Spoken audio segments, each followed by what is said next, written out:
এই বিশ্ববিদ্যালয় থেকে পাশ করে আমরা দেখেছি নাসিরউদ্দিন পাটোয়ারির মতন বিভিন্ন বেয়াদবের সৃষ্টি হয়েছে, ঠিক একইভাবে আমরা দেখেছি এই বিশ্ববিদ্যালয় পড়ে আজকে মাননীয় প্রধানমন্ত্রী তারেক রহমান তিনি কিন্তু এই জুলাই আগস্ট যে ক্রেডিট এটা সারা বাংলাদেশের জনগণকে দিচ্ছেন। 2024 সালের 5ই আগস্ট পূর্ববর্তী সময়ে আমরা যখন এই বিশ্ববিদ্যালয়ে ভর্তি হয়েছি, আমাদের অভিভাবকরা যখন এসেছিলেন সকলের চোখে মুখে ছিল সংখ্যা এবং ভয়।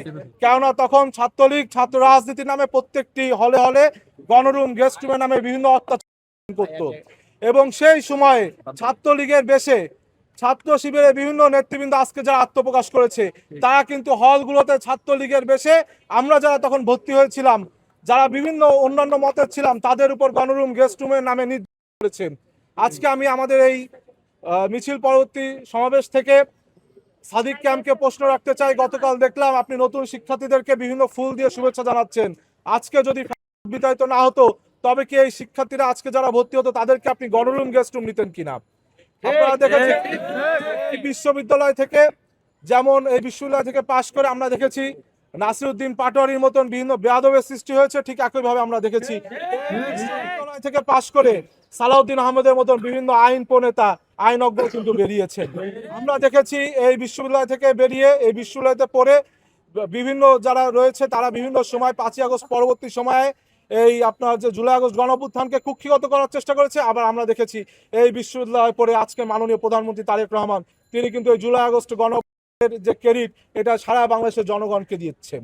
সুতরাং আমরা আজকে যারা বিশ্ববিদ্যালয়ের নবাগত শিক্ষার্থী তাদেরকে আহ্বান জানাবো তারা যেন আমাদের সত্যের পথের সংগঠন, দেশপ্রেমিকতার সংগঠন, সাধারণ শিক্ষার্থীদের শিক্ষার্থী বান্ধব সংগঠন, শিক্ষা বান্ধব ছাত্র সংগঠন বাংলাদেশ জাতীয়তাবাদী ছাত্র দলে তারা সহশিক্ষা কার্যক্রম হিসেবে এই আদর্শিক যে ছাত্র সংগঠন সেখানে যুক্ত হয় এবং নিজেদের মেধা মন সৃজনশীলতা উৎকর্ষের মাধ্যমে আগামী দিনে এটি তাদের পাথর হিসেবে কাজ করবে। ছাত্রদল যে গণরুম গেস্ট রুমের বিপক্ষে এবং একটি দল আপনারা দেখেছেন 2024-এর 5ই আগস্ট পরবর্তী সময় বলেছিল যে 12ই ফেব্রুয়ারি নির্বাচনে বিএনপি যদি রাষ্ট্রীয় দায়িত্ব পায় ছাত্রদল প্রত্যেকটি হল নাকি দখল করবে।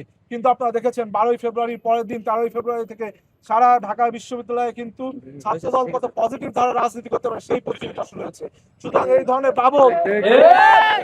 মিথ্যাচার যারা করেছিল তারা কিন্তু ইতোমধ্যে তাদের মুখে চপেটাঘাত হয়েছে আমাদের পজিটিভ ধারার মাধ্যমে। সুতরাং ছাত্রদল সবসময় গেস্ট রুম গণরুমের বিপক্ষে ছিল এবং ছাত্রদল শিক্ষার্থীদের সাথে নিয়ে প্রত্যেকটি শিক্ষার্থী যেন তাদের আবাসন সংকট সমাধান হয়, এই 25-26 সনের শিক্ষার্থীরা যেন প্রথম দিন থেকে তাদের হলের সিটগুলো নিশ্চিত করে, এই জন্য আমরা বিশ্ববিদ্যালয় প্রশাসনের সাথে কথা বলবো।